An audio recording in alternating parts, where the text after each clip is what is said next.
Conçue par l'architecte viennoise Margaret Schütte-Lihotzky en 1926, la cuisine dite de Francfort est l'ancêtre de nos cuisines intégrées. C'est une cuisine de poche de 6,5 mètres carrés.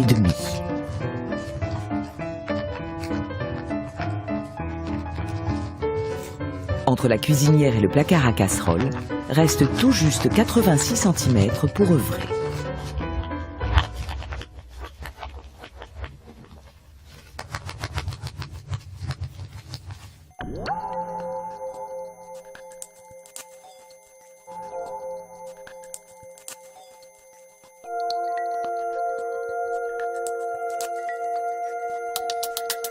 Sobriété des lignes, simplicité des volumes cubiques, absence de tout ornement, l'espace est lisse.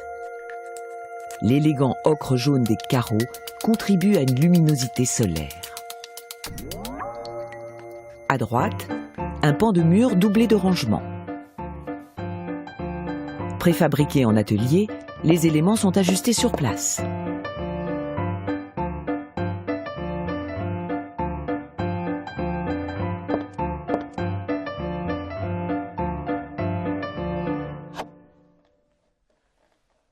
Fixée au mur de gauche, la planche à repasser se rabat sur le rebord de l'évier en zinc.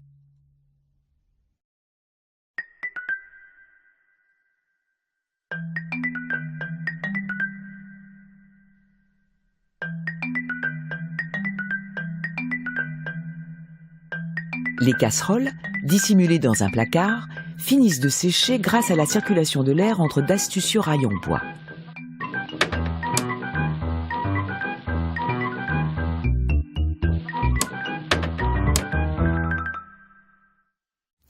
Sous la fenêtre, le plan de travail. Il est en hêtre, résistant aux taches, aux acides et aux tranchants des couteaux. À droite, sous une fente, un tiroir émaillé pour les détritus, qui s'évacue dans la partie basse d'un placard également accessible depuis le couloir.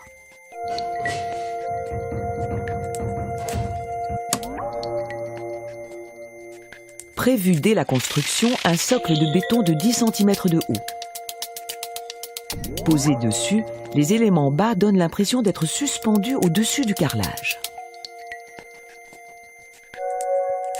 Par souci d'hygiène, le raccord entre plinthe et sol est arrondi pour éviter les angles où s'incruste la saleté. À la pointe du progrès, l'aluminium à usage domestique fait son entrée en cuisine. 18 tiroirs verseurs logés dans des casiers en contreplaqué. Une attention particulière a été portée à leur finition. Un pli écrasé sur soyage évite le coupant des bords tout en assurant la rigidité. Dans le coin cuisson, un caisson isotherme, la marmite norvégienne, un procédé économique connu de l'architecte Lihotzky depuis son enfance viennoise. Il s'agit d'épargner du temps à la ménagère qui passe la journée au dehors, au bureau ou à l'usine. Des pommes de terre ou du riz, introduits juste après ébullition dans le caisson le matin, sont cuits le soir. Au-dessus de la cuisinière, les vapeurs et les gaz brûlés sont évacués par un conduit sous une hotte maçonnée. Pas de travail efficace sans un bon éclairage. Montée sur rail, une baladeuse est partout disponible. Des placards suspendus vitrés pour la vaisselle, tout est sous les yeux et sous la main, et bien protégé de la poussière.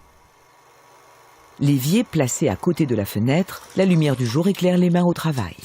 Aucune ombre ne se projette sur l'ouvrage. Les meubles sont resserrés autour du corps de la ménagère et intégrés à l'architecture pour la première fois. Margaret Lihotzky suit l'enseignement de précurseurs du design et de l'architecture moderniste viennois tels que Joseph Hoffmann.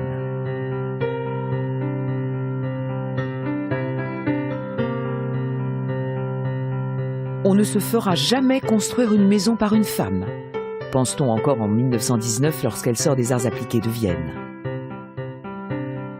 Elle fait ses premières armes dans l'équipe d'Adolf Loos, auteur du mythique Ornement et Crime, qui prône l'abandon de toute ornementation, de tout ce superflu qui gaspille les matériaux et la main-d'œuvre.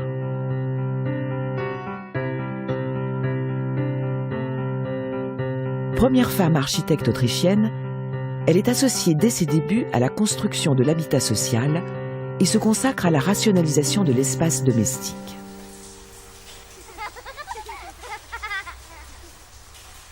Dans le monde essentiellement rural de jadis, l'habitation se résumait bien souvent à un lieu unique à tout faire. On mettait dans un coin quelconque du logis un fourneau. La buée imprégnait toute la pièce d'humidité et la rendait aussi peu hygiénique que possible, déplore Lihotzky et ses confrères. Il préconise tout d'abord d'enfermer la partie ménagère dans une niche, où les vapeurs sont en partie absorbées par un manteau de cheminée.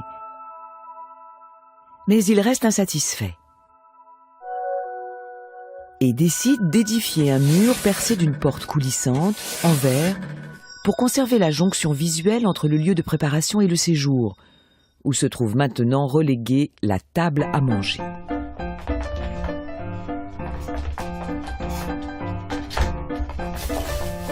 La force des habitudes, ou peut-être l'attachement au lieu symbolique du foyer, se révélèrent un obstacle à cette nouvelle façon d'habiter. Table ou pas, on trouva vite un moyen de manger à la cuisine, aux grandes dames de l'architecte.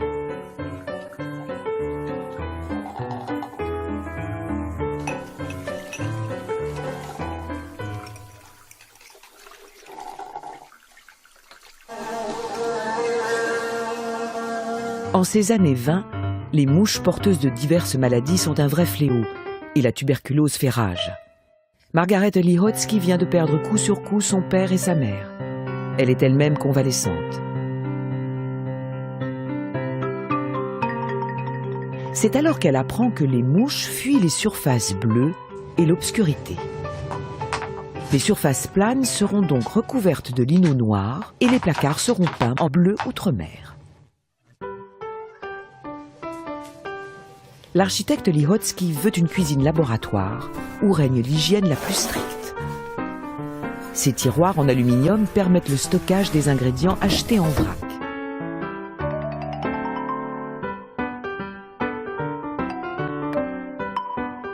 Il préserve les produits de l'humidité, des micro-organismes et de la lumière. Et il garde la cuisine bien nette et bien rangée.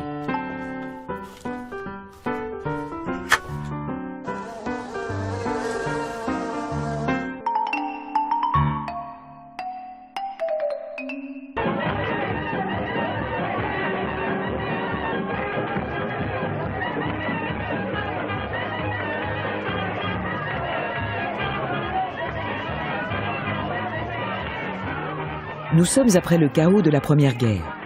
On ne songe qu'à la reconstruction et au divertissement. Mais les spectacles, le jazz américain, les masses laborieuses n'en ont que des échos, à la radio. Ce sont les prétendues années folles qui ne concernent réellement qu'une petite élite. Les femmes du monde s'affranchissent, les corsets tombent, les cheveux raccourcissent au carré, jusque dans la silhouette, modernité rime avec géométrie.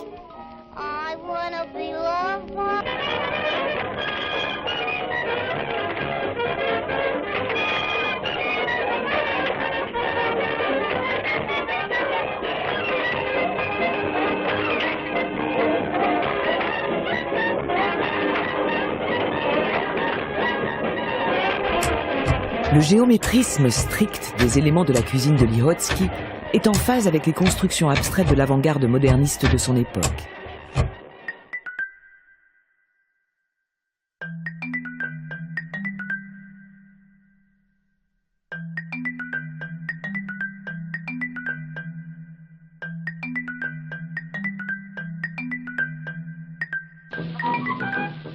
C'est que